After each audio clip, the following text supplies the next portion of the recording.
new destination sa atin to. Ito yung Kaohsiung, Taiwan. So, I will be solo traveling again. It's my 4th solo travel na.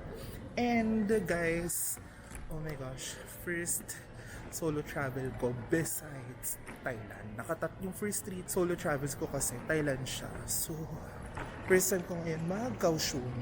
Mag-withdraw muna tayo guys. Magte-train lang tayo papunta sa hotel natin.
Good morning everyone! So it's currently our day 2 here in Kaohsiung.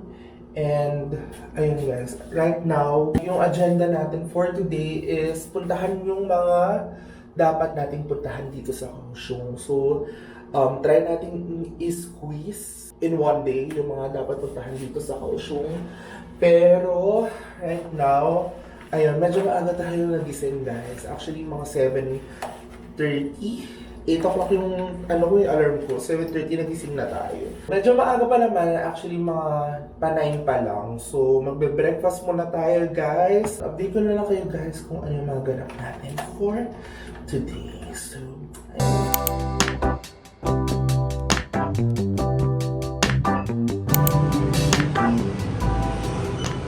So guys, ayun, hanap lang tayo ng pwede nating breakfast kasi yung mga nakikita ko sa TikTok, mga sarado, Tuesday ngayon. So, most likely, sarado, tsaka Mondays. So, para mga 3 na sila. So, hanap na lang tayo ng local spots dito.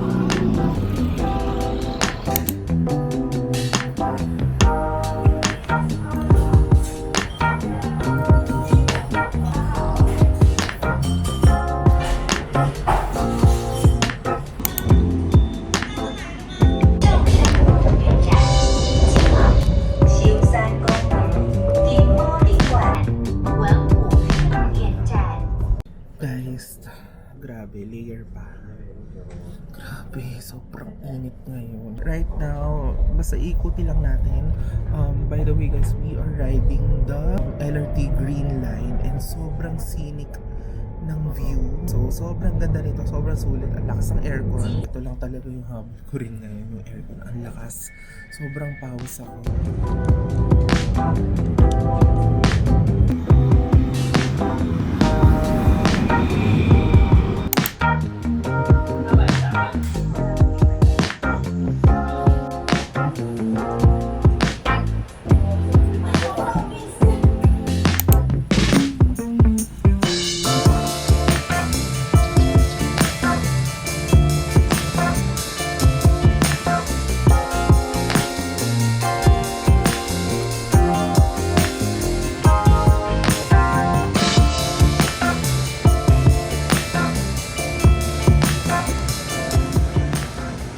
Hi guys, so ayan, update lang. Grabe, namumula na yung mata ko, yung eyelid ko dito, namumula na sa init. Talagang pinush yung layering ha, sa gantong weather. Pero okay lang, meron na tayong picture. Sobrang laid back nitong Kaohsiung na to. Kasi I've been to Taipei for already 3 times. First time ko dito sa Kaohsiung and grabe, as in, may pagka-similar siya sa Taipei though. Yung mga streets, yung mga kanto-kanto, very Taipei. Pero ang ganda ng pa-clockwise nila na green train or yung MRT nila. As in, if gusto nyo magpa-chill, tapos gusto nyo ikutin yung Kaohsiung talaga, as in, yun na lang yung sakyan nyo, tapos baba kayo per station. Sobrang init ngayon. So, feel ko konting gala pa, tapos balik tayo sa hotel to freshen up. Kasi talagang grabe, as in, lusaw na talaga. Lusaw na ako. As in, tagaktak yung pawis ko. Yung mga susunod natin pupuntahan, walking distance lang naman around here sa area na to. So, let's go na lang to.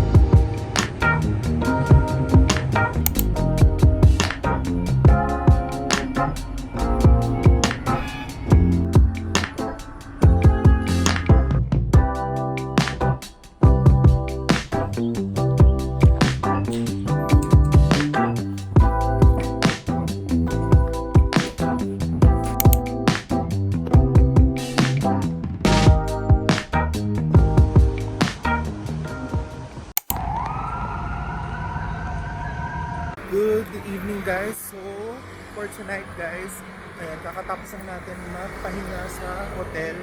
Mga 3 hours din. Sobrang gutom mo and pagod. But right now, we'll be visiting yung night market. Ito yung sikat na night market sa kanila. So, let's go!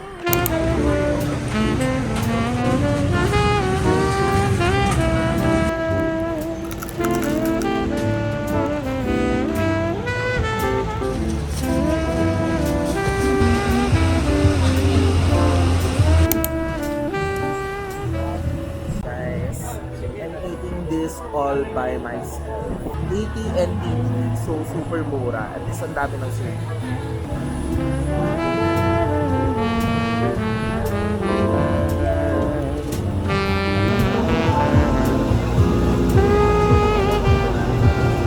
Guys, update. Dalawa na lang natitira. Pero feel ko, bitin pa rin siya for me. Pero meron pa naman tayong XL. So, ayun, kainin lang natin to sa hotel, then ubusin na lang natin dito. Pero guys, sobrang sarap nito guys.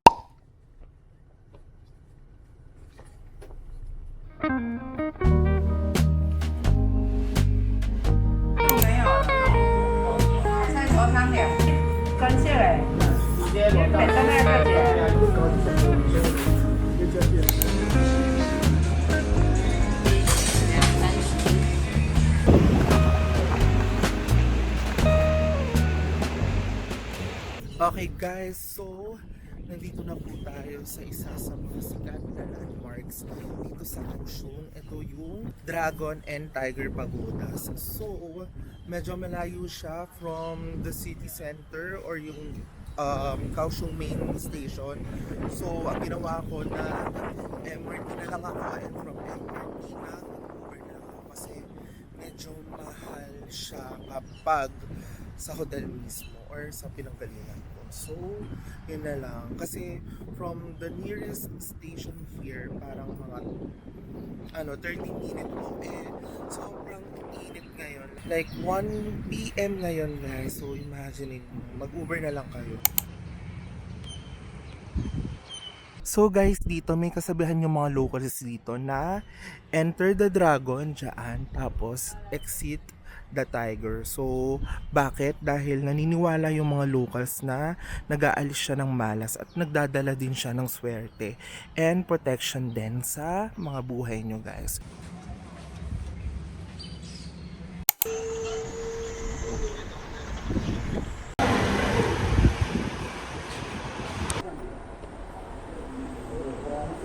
Okay guys, update lang. Nandito po tayo sa waiting room dito sa Gushan Ferry Pier Station. Papunta po tayo sa Sijin Island. Medyo nalito pa ako kanina kaya napunta tayo sa waiting room. Pero, ayan, we're just waiting for the next ride. Ayan, from dito papunta sa Sijin Island, 30 NTD lang siya. Mura lang guys. Tapos, sandali lang ata yung ride. So, update ko na lang kayo guys kung nadala tayo.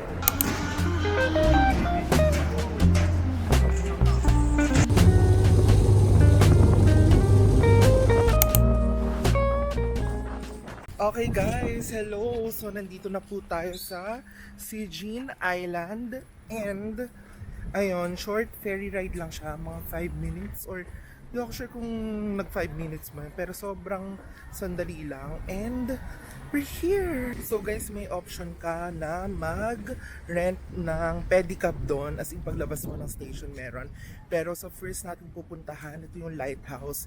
It will take us mga 13 minutes ayon kay Google Maps para makapunta doon. So, yun na lang muna ang gagawin natin. Maglalakad na lang tayo kasi ang dami ko na rin naikain dito sa trip na to. So, kailangan mabawas-bawasan tayo. Pero, ayun, update ko na lang kayo ano yung magiging flow ng Sijin Island tour natin or Sijin Island day natin, guys. So, let's go! So, guys, ayan, aakit tayo. Mag-hiking tayo dito. Papunta sa lighthouse.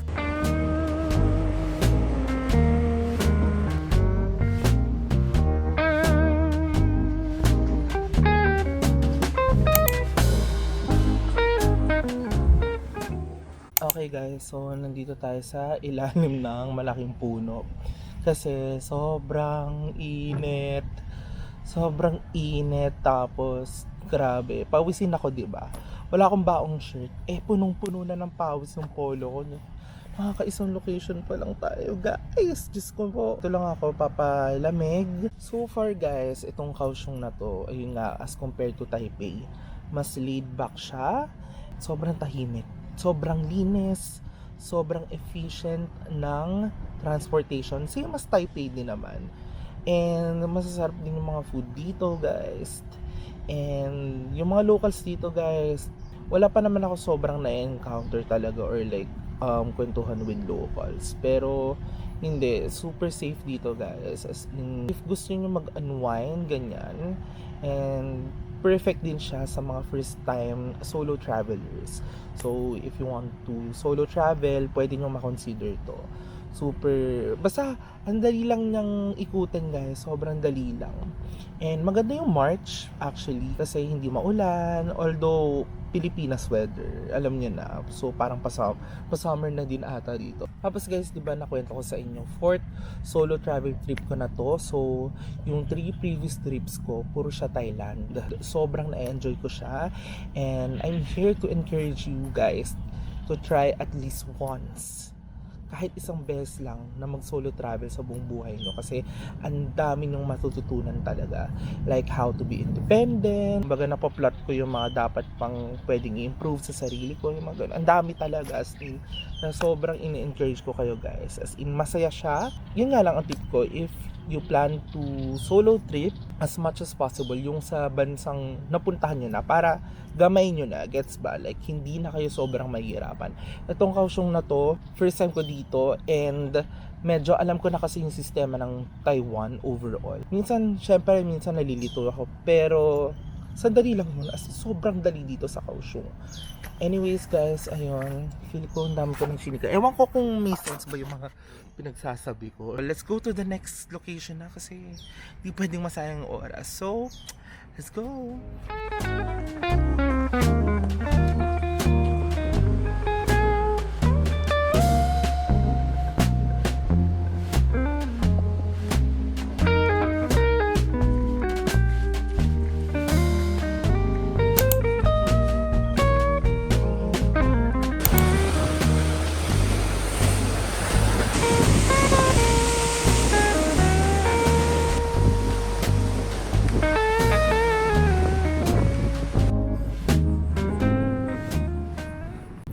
ayun guys, ang hangin. Sa sobrang hangin, bumagsak po ang phone sa tripod. So, kita nyo, kakapalit lang ito ng tempered glass. Yan, Diyos ko. Bago ako mag-Japan ata, which was last month, pinalitan ko to. Basag na naman. Pero yun, ang ganda ng dinadaanan ko ngayon. Sobrang hangin, sobrang presko lang talaga. Ma-enjoy nyo to guys. Must do tong Sijin Island. Half day tour kaya na to guys.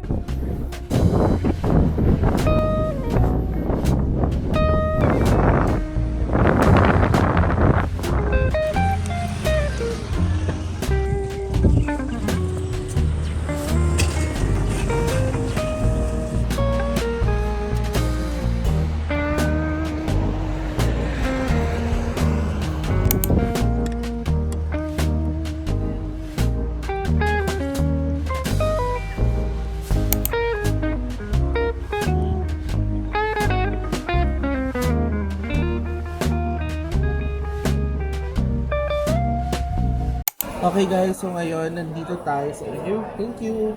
Ayan.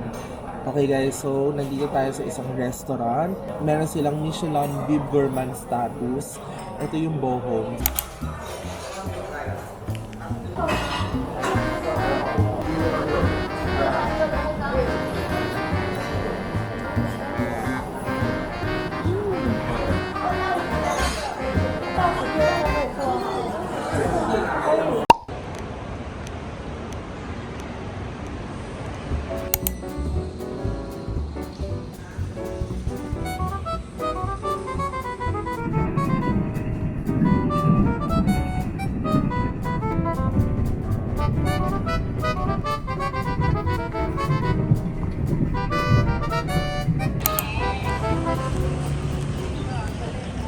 Hi guys, so another day, pero we're doing a day trip here in Tainan, and the first agenda natin, magbe-breakfast tayo. It's currently 11 a.m. na, and ito yung breakfast natin.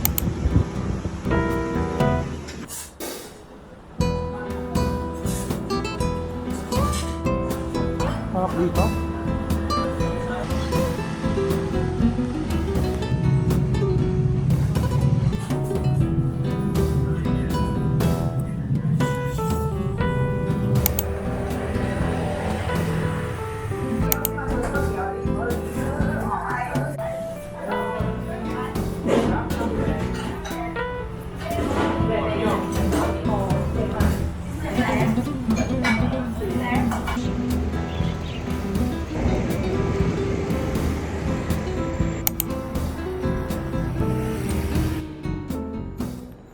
Okay guys, so nandito tayo sa isang museum. Ito yung Tainan Art Museum Building number 2.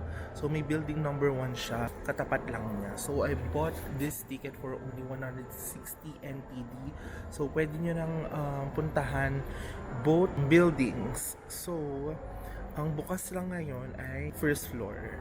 And second floor may mga bilihin, and fifth floor doon yung mga cafes. Pero third, fourth, hindi siya open. Sulitin natin to guys, kasi 160 din to, magkano din yun. So puntahan natin tong building number 2, nandito tayo sa building number 2, tapos sa kabila, mamaya, building number 1. So, let's go!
Okay guys, so update lang.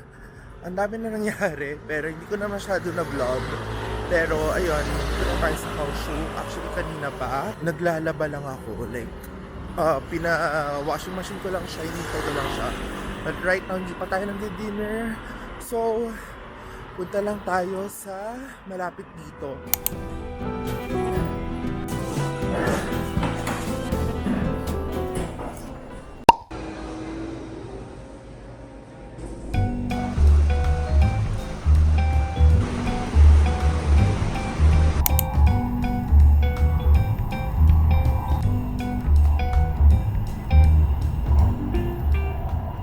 Good morning everyone. We are finally going to Taipei. Parang from Kaohsiung to there. Pwede kayong mag-book ng HSR o yung high-speed rail nila via Klook. Ayan. So, binook ko lang sa akin sa Klook. Super easy lang din mag-redeem ng ticket. Isa-scan nyo lang yung QR code.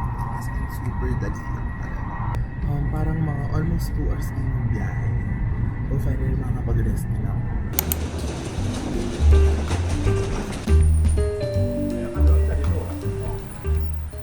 Okay guys, so nandito na po tayo sa Taipei.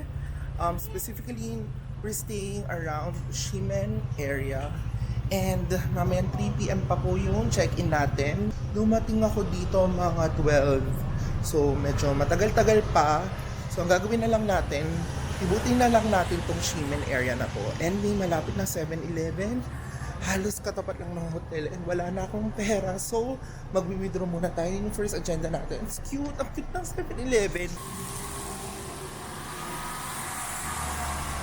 Alam nyo guys, actually wala talaga akong itinerary for this Taipei trip. Chill lang tayo. Magsha-shopping lang tayo dito sa Ximending. Kain muna tayo. Yun yung first ever gusto kong gawin kasi wala pa akong breakfast. So, ayun, alam ko na yung gusto kong puntahan. So, tapos guys, share ko lang. Maulan ngayon. So, basang-basa ako nung pumunta ako sa hotel ko. Diyos ko, hindi ako prepared at all. Pero, ayun guys, medyo malamig-lamig since umuulan na. So, para mga 20 degrees ata. So, yung mga light jacket, mga gantong pwede na siyang light jacket. So,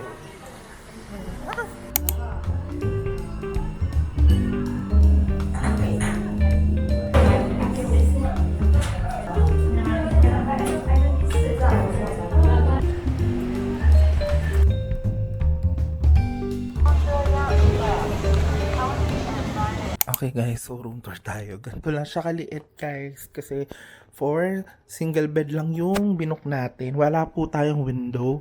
Pero ayan, katapat mo yung TV. Tapos maliit lang siya as compared na ninibago ako. Kasi sa Kaohsiung sobrang laki. So ito yung CR natin. Ayan, may hand wash naman. Tapos ito yung mga kasama niya. Yeah. Ganito po yung shower area, guys. Tapos, yes, wala po tayo ulit. Hindi. Akala ko walang bidet. Meron po yung parang sa Japan. So, automated na siya, guys. So, yun lang. Mini room tour lang tayo, guys.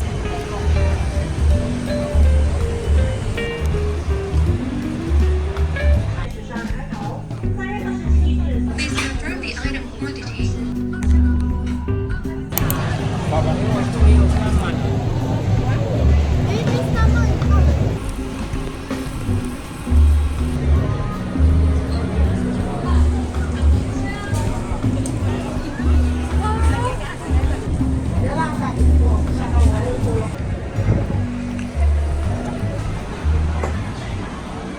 Hi guys, so ayun, update lang, 12 AM na and nagpahinga lang tayo sa hotel. Actually, nakailang pahinga na tayo. Pero right now, this is the perfect night para mag-grocery tayo kasi para hindi ko na siya isipin tomorrow, although sa Sunday, tomorrow is Saturday and sa Sunday pa yung last day natin.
Okay guys, so finally, nandito na po tayo sa first stop natin for this day.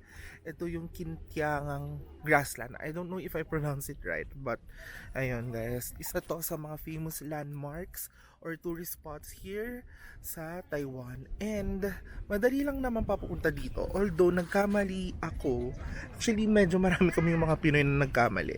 Kasi from the station na binabaan namin, 'di ba yung bus number papunta here, kasi nag-relay lang ako sa Google Maps eh. So yung nakalagay doon S15 papunta na dito, diretso na dito.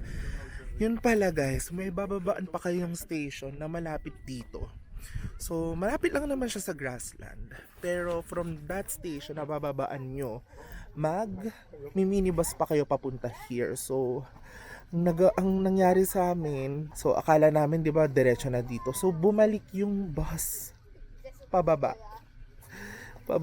So, bumaba na lang kami sa next 2 stops pa. And buti may bus na papunta ng mga, para nag-wait kami 15 minutes. Buti lang may bus papunta here na hindi super katagalan maghihintay.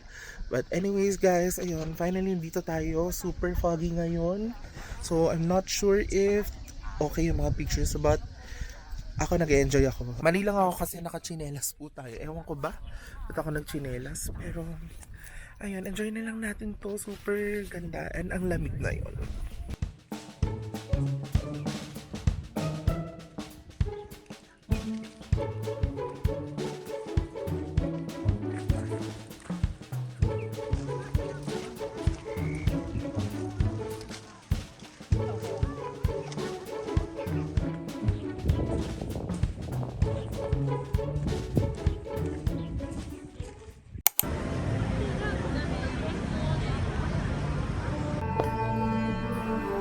Okay guys, so nandito na po tayo sa next stop natin.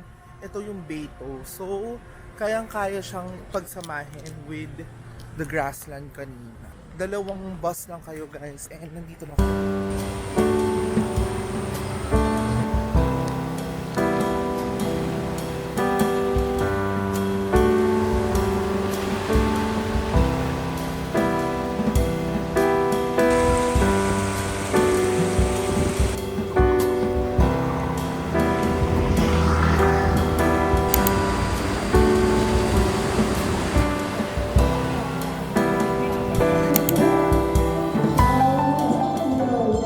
Okay guys, so nandito na tayo sa Tamsui and talagang diniretso ko na siya until here para sulit na sulit. And I've been here nung last Taiwan trip ko, which was last 2 years, 2024, and may vlog ako about that, so check that out. Anyway guys, ngayon sa trip na to more on sightseeing tayo kasi yung previous punta ko here more on kumain lang tayo. Although, isasama pa rin natin syempre yung pagkain. Pero ngayon more on sightseeing tayo kasi hindi ako masyadong nakalibot nung previous day ko. So, I'll bring you guys along with me na lang. So, let's go!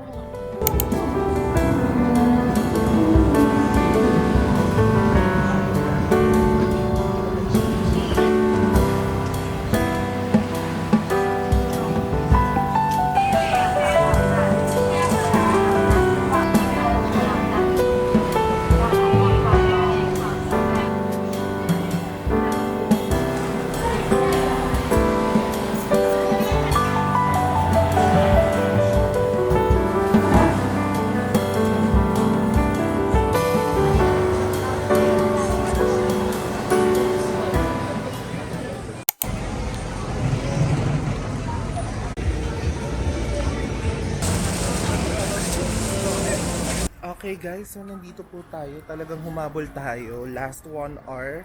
Pero bukas pa halos lahat ng store dito sa Linjiang Night Market. So it's a new night market for me. And ayun, bumili na ako agad guys. Mamaya ako na to titikman. Bibili na lang ako ng mga pwedeng iuwi sa hotel. Doon na lang tayo kumain siguro.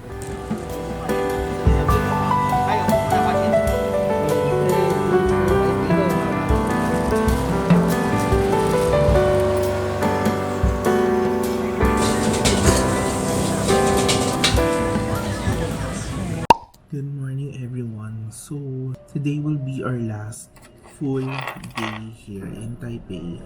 Kasi tomorrow ng 4:35 AM yung flight natin pa Manila. Ka-check out lang natin. And first agenda, cafe hopping. As in, actually yun yung agenda ko for this day. Magka-cafe hopping lang tayo.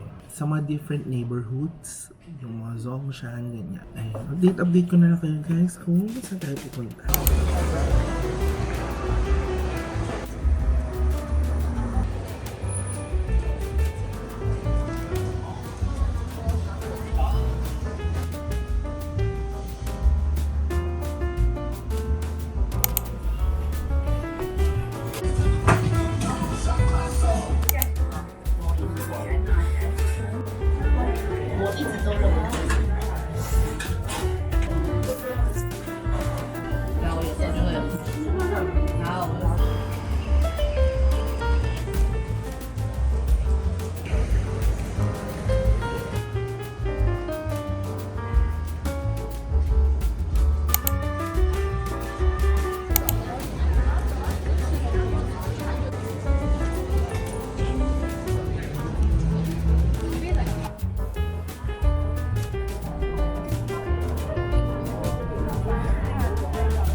Guys, tingnan nyo yung bagong collab ng Stand All kay Yunjin ng Le Sserafim. Ang cute, grabe.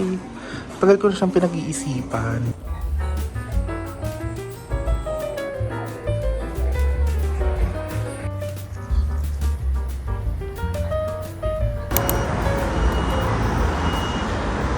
Okay guys, so nandito tayo sa Xinyi or Xinyi District and ayan si Taipei 101.